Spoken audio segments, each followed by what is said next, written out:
Hola jóvenes, buenos días. Pues aquí muy contento de continuar con las clases de Historia Universal.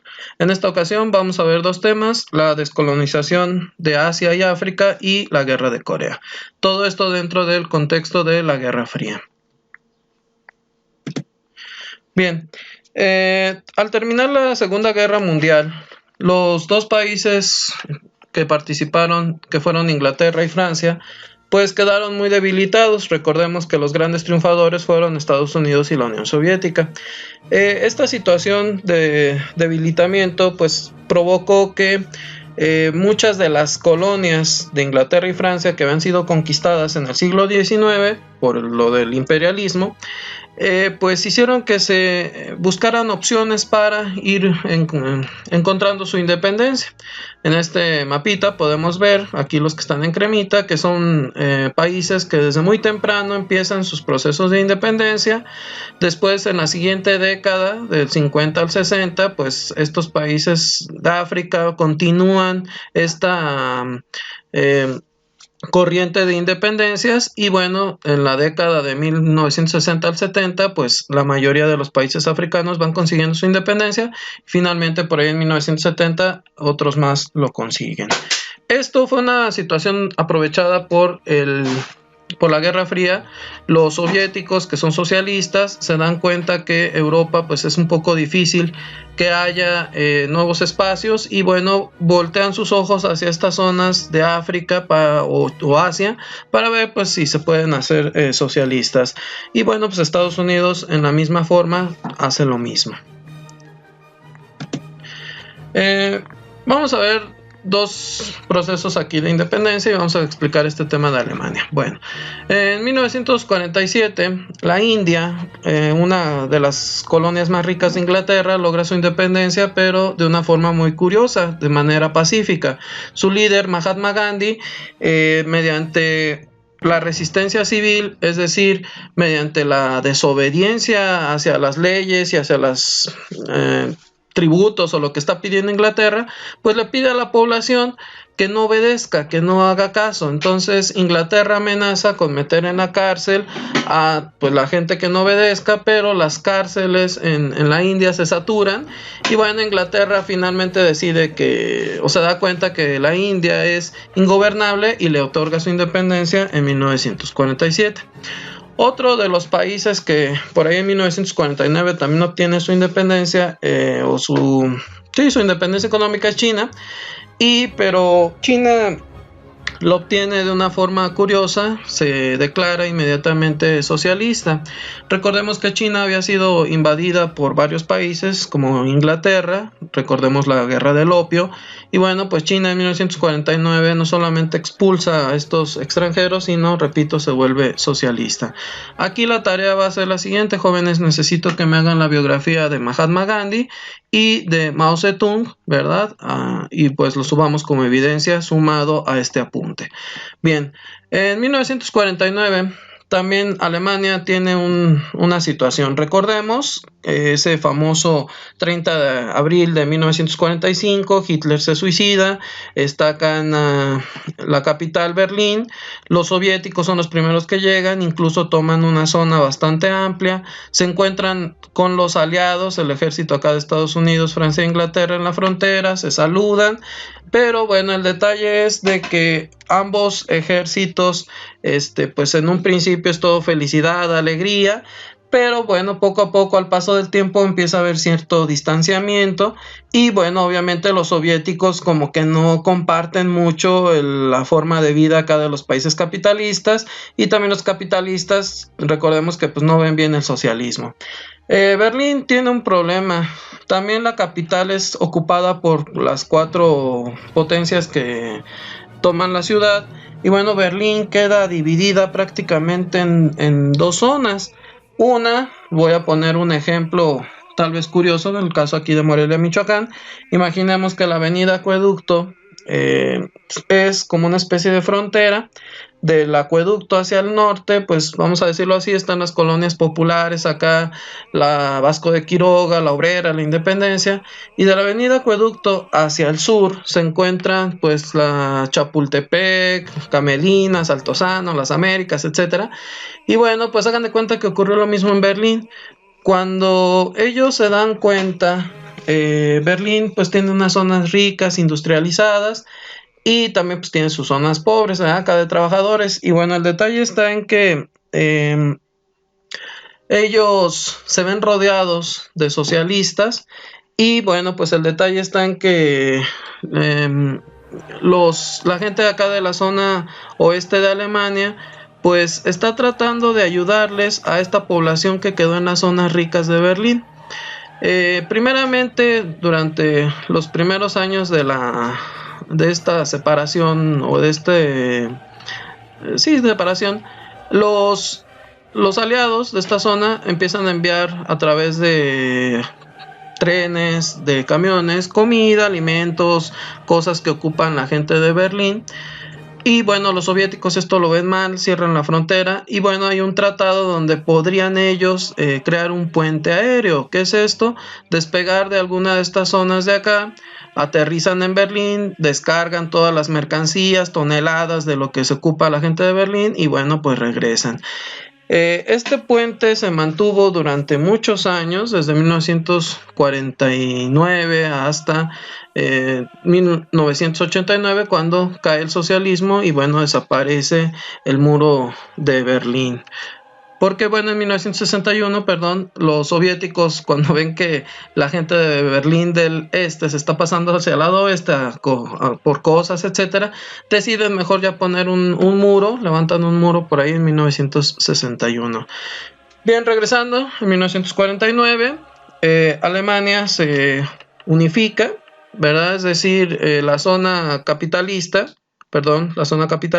nada más es la que se unifica, crean la República Federal Alemana y la zona socialista pues crea la República Democrática Alemana, ¿verdad? Esto va ocurriendo en 1949 y obviamente hay tensión, ¿verdad?, entre la Unión Soviética y Estados Unidos. Guerra de Corea. Bien, en Corea pasó algo muy similar a lo que ocurrió en Alemania. En 1945, recordemos agosto, están cayendo las bombas atómicas en Japón, el ejército japonés se está replegando y en Corea pues es ocupada la zona norte por la Unión Soviética y la zona sur por Estados Unidos, se encuentran en la frontera, ellos son muy felices, amigos, etcétera, pero al paso del tiempo pues empieza a haber cierto distanciamiento. Los norteamericanos ponen a un señor Syngman Rhee, coreano, a cargo de esta zona, Seúl. Los norteamericanos y los soviéticos empiezan a retirar en 1948 pensando pues que los coreanos van a hacer elecciones y probablemente pues va a ganar este señor Syngman Rhee, pues toda Corea se iba a volver capitalista. Y bueno, lo mismo ocurre en la zona norte, allá hay un líder llamado Kim Il-sung, que tal vez lo hemos visto en noticias más recientes hoy, porque bueno, su nieto, que es el gobernante de Corea del Norte, pues está con la sospecha de que falleció, etcétera, ¿verdad? Bueno, en la zona norte de Corea está la Unión Soviética controlando. También se retiraron las tropas. Kim Il-sung decide viajar a Moscú a entrevistarse con Stalin, a pedirle apoyo para poder invadir la zona sur y volver Corea una sola. Pero Stalin en ese entonces no le da su apoyo porque pues, tiene el problema así vivo de Alemania, recordemos 1949, y pues al principio, ¿verdad?, le dice que no, pero en 1949, ya casi al final, hay unos cambios. Por ahí la Unión Soviética detona su bomba atómica. Esto equilibra las condiciones en el mundo. Ya no solamente es Estados Unidos, ahora también la Unión Soviética tiene bombas atómicas. China se vuelve socialista y no solamente se vuelve socialista en 1949, sino que también se hace amigo de la Unión Soviética. Entonces, pues ambos deciden apoyar a Corea. ¿Qué ocurre entonces? Que para 1950 los soviéticos les venden armamento a los norcoreanos, tanques, armamento, etcétera. Y bueno, es que entonces en junio de 1940 Norcorea decide entonces invadir Corea del Sur. Ante esta invasión, Sigmund Rhee, ¿verdad? Surcoreano le pide ayuda a Estados Unidos. El presidente de Estados Unidos, Harry Truman, convoca una sesión en la ONU. Harry Truman justifica, dice que lo que quiere evitar es que esto se repita en otras naciones, que para la Unión Soviética no se vuelva tan fácil estar convirtiendo a socialistas a cualquier país. Y bueno, Estados Unidos reactiva a Douglas MacArthur, un militar héroe de la Segunda Guerra Mundial, lo activa para que participe en Corea. Y bueno, MacArthur dirige entonces las tropas de la ONU. Pero bueno, antes de que llegaran las tropas de la ONU, hay un destacamento de militares norteamericanos que estaban en Japón, atacan Corea y bueno, pues se dan cuenta a una realidad que ya estaba viviendo el ejército de Corea del Sur, que la gente de Corea del Norte les está ganando terriblemente con todo este armamento. Incluso la gente de Corea del Norte llega a Seúl, la capital de Corea del Sur, y pues la toma, ¿verdad?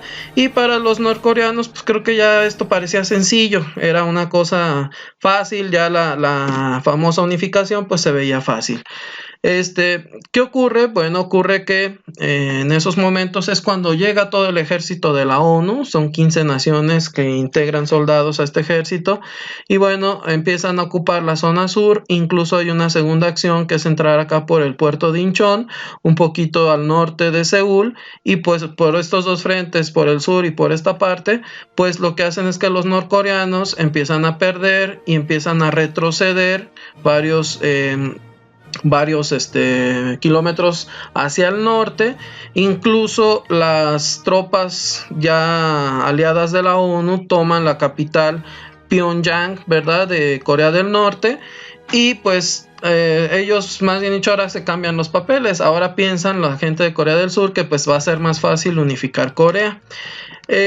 Sin embargo, aquí lo que no contaban es que China, dominada por Mao Zedong, socialista, ve esto como una amenaza a su país y bueno, decide entonces apoyar a Corea del Norte enviando 300,000 soldados para que entren a Corea del Norte y puedan hacer retroceder a las tropas de la ONU. Aquí el detalle está en que las tropas de la ONU tienen un problema. Ellos no se esperaban de que pues se venía el invierno y con este apoyo de los chinos lo que hacen es que hay mucha captura de soldados de la ONU y bueno, estos chinos van viajando ahora de norte a sur, vuelven a retomar Pyongyang y Seúl. Y bueno, Estados Unidos se tiene que replegar hacia el sur. ¿Cuál es la respuesta de MacArthur y de Estados Unidos? Pues es comenzar o recomenzar los bombardeos. Entonces empiezan a bombardear ciudades de Corea, de Norcorea. Y a MacArthur se le ocurre incluso todavía la genial idea de pedirle a Harry Truman una bomba atómica para acabar rápido el conflicto e incluso empieza a bombardear ciudades de China. Esto Harry Truman pues lo ve mal porque Truman piensa que esto es una provocación para que pueda empezar una tercera guerra mundial y por tanto pues a MacArthur le dan las gracias, lo despiden y bueno pues esa es la forma en que un poquito se controla la situación. Bien, avanzó el año, los siguientes años y bueno, en 1953 hay un cambio interesante. En 1953 muere Joseph Stalin, líder de la Unión Soviética, entonces este apoyo soviético disminuye. Ambas partes ya están bastante cansadas, hay un alto al fuego, empieza a haber un intercambio de prisioneros y bueno, Corea queda dividida entonces en ese paralelo 38, digámoslo así, es como detener momentáneamente la guerra y pues se pensaba que en un futuro se iba a reactivar, pero bueno, afortunadamente ya no se reactiva y bueno, pues aquí están un poquito las estadísticas de la gente, de las consecuencias de esta guerra. Jóvenes, es todo, muchas gracias, hasta aquí la dejo.